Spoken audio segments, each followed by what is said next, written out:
இடம்பொருள் நேயர்களுக்கு வணக்கம். சில சமயம் பார்த்தீங்க அப்படின்னா சிலர் பண்ணுறது நியாயமாக இருந்தால் கூட நமக்கு அவங்கள ஏற்கனவே பிடிக்காதனாலையோ இல்லை நமக்கு அவங்க மேலே ஏற்கனவே ஒரு குட்டி வன்மமோ எரிச்சலோ இருக்கிறதுனாலையோ அவங்க பண்ணுறதெல்லாம் கொஞ்சம் கடுப்பாகவும் இருக்கும்னு வச்சுக்கோங்க. ஸோ இப்போ அது மாதிரி தான் இப்போ இங்கேயும் பார்த்தீங்கன்னா இப்போ மாடியிலே 3 அண்ணன் தம்பிங்களும் அவங்க மாமாவோட தங்கிடலாம், அது தூங்கலாம் அன்றைக்கி அப்படின்னு முடிவு பண்ணி தூங்கிட்டு இருக்காங்க. கீழே பார்த்தீங்கன்னா இப்போ ராஜி மீனா கூட சேர்ந்து தூங்குறேன்னு வராங்க. மீனா அப்படியே கேள்வி மேலே கேள்வி கேட்குறாங்க. கை போடுவியா, கால் போடுவியா அப்படின்னு சொல்லிட்டு சீசன் 1 கண்டினியூ பண்ணி கேள்விகள்லாம் கேட்டு, நான் கால் போடுவேனா கொரட்டை விடுவான்னு கேட்கலையே நீ அப்படிங்க. சரி அப்போ நான் வேணா போயிட்டுமா அப்படின்னு கேட்க, உட்கார் அப்படின்னு சொல்லிட்டு உட்கார வச்சு 2 பேரும் பேசிகிட்டு இருக்காங்க. பேசிகிட்டு இருக்கும்போது தான் காதல் கணவரோட தூங்கிட்டே இருந்து பழகிட்டு இப்போ என் கூட பக்கத்தில் படுத்துருக்கிறது போர் அடிக்குதா அப்படின்னு இவன் கேட்க, ஐயோ நான் ஒன்று சொல்கிறேன், நான் மேலே பெட்டில் படுப்பேன், அவன் கீழே படுப்பான், அவ்வளோதான் நான் தூங்குறதே. முன்னாடி அவன் மேலே படுத்துட்டு இருந்தான், இப்போல்லாம் அவன் பாவம் பார்த்து என்ன மேலே படுக்க சொல்லிட்டான் அப்படின்ன உடனே, ஏன் மனசுலேயே இடம் கொடுத்த பெட்டு இடம் கொடுக்க வேண்டியதானே அப்படின்னா, மனசெல்லாம் உன்னை இடம் கொடுக்கலக்கா. அவன் மேலே ஒரு வியப்பு. நம்ம அவனை எப்போ பார்த்தாலும் ரவுடி பைய சண்டை போடுறவன்னு நினச்சிட்டு இருந்ததுலேருந்து இப்போ அவ்வளோ தூரம் பாசமாக இருக்கான், விட்டு கொடுக்காமல் இருக்காங்கிறத நினச்சா சந்தோஷமாக இருக்குது, அவ்வளோதான் அப்படி இவங்க சொல்ல.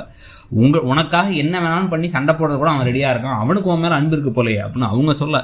ஸோ தெரிலக்கா அப்படின்ட்டு உங்கள் கதையை சொல்லுங்கள் அப்படின்னு கேட்க, இவங்களும் அவங்களுடைய காதல் கதையெல்லாம் சொல்லிகிட்டு இருக்காங்க. கேட்டுகிட்டே இவங்க ஹாப்பியாக தூங்குறாங்க. ஆனால் தங்கமயிலோட நிலைமை தான் ரொம்ப ரொம்ப மோசமான நிலைமையாக இருக்குது. ஏன் அப்படின்னா, சரவணன் வரேன் அப்படின்னு சொல்லிட்டார். மற்றவங்களாம் என்ன சொன்னாங்க, நாங்கள் வரல, நாங்கள் இங்கே தான் தூங்குவோம், நாங்கள் அந்த மாதிரியாச்சும் அவர் சொல்லியிருக்கலாம் அப்படின்னு சொல்லாமல் விட்டதுனால அவங்க என்ன பண்ணுறாங்க, காத்துக்கிட்டே இருந்துட்டு என்ன கணவர் வரலன்னு மேலே பார்த்தா இவர் தூங்கிட்டு இருக்காரு. தட்டி எழுப்பி பார்க்குறாங்க, அவர் எந்திரிக்கவே மாட்டாரு. கடுப்போடையும் எரிச்சலோடையும் கீழே போய்ட்டு அவங்க அம்மாவை கால் பண்ணுறாங்க நைட்டு 1 மணிக்கு.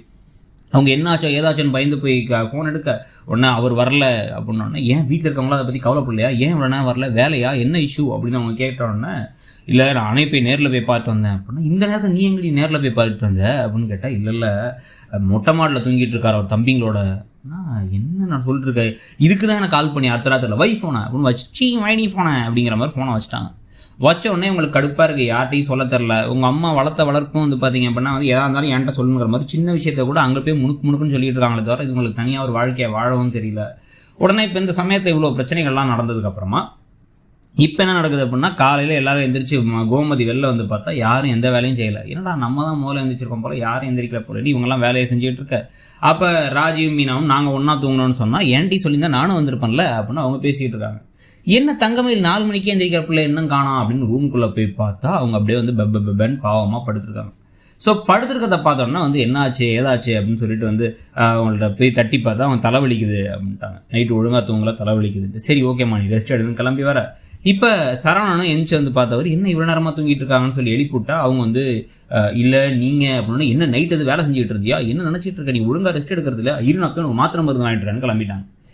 நம்ம வராமல் விட்டோம் அதனால தான் அப்படின்னா அவர் யோசிக்கவே இல்லை, அதுக்கு ஒரு மன்னிப்பும் கேட்க மாட்டாருன்னு இப்போ கடுப்பாயிட்டாங்க. தங்கமயில் என்ன நினச்சிட்டு இருக்காரு இவர், இதெல்லாம் இப்படி பண்ணிருக்காரு, இவர்கிட்ட நான் பேசவே மாட்டேன், இது என்ன சரி பண்ணாமல் இப்படி பண்ணிக்கிட்டு இருக்காரு அப்படி பண்ணி இவங்க கோபத்தில் இருக்காரு. இன்னொரு பக்கம் பார்த்தா பாண்டியர் காஃபி போட்டு கொடுத்தா, காஃபி நல்லா இருக்குப்பா ஆனால் ஏதோ ஒன்று குறையிற மாதிரி இருக்கேன்னு யோசிச்சுட்டு அந்த தங்கமயில் எங்க அப்படின்னா, தங்கமயில் தூங்கிட்டு இருக்காங்க தலைவலி அப்படின்னோடனே, ஓ அதான் ஏதோ ஒன்று குறையிற மாதிரி இருக்கணும்னா கோமதி நான் வேணா எழுப்பி கூட்டட்டுமா அப்படிங்கிறாங்க.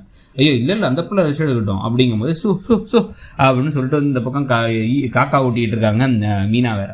ஸோ இதெல்லாம் நடந்ததுக்கு பிறகு தான் பார்த்திங்கன்னா இப்போ தங்கமயில் கடுப்பாயி அவங்க அம்மாவுக்கு கால் பண்ணிட்டாங்க. கால் பண்ணி நைட்டு வேறு நீ ஃபோன் பண்ணால் நீ எடுத்து கட் பண்ணிட்ட, நான் எவ்வளோ கஷ்டப்பட்டேன் தெரியுமா, என்னென்ன நடக்குது தெரியுமான்னு எல்லாத்தையும் சொல்ல. அவங்க அம்மா இதை யூஸ் பண்ணிக்கலாம் அப்படின்னு சொல்லிட்டு ஒரு இடத்துக்கு வந்துட்டாங்க.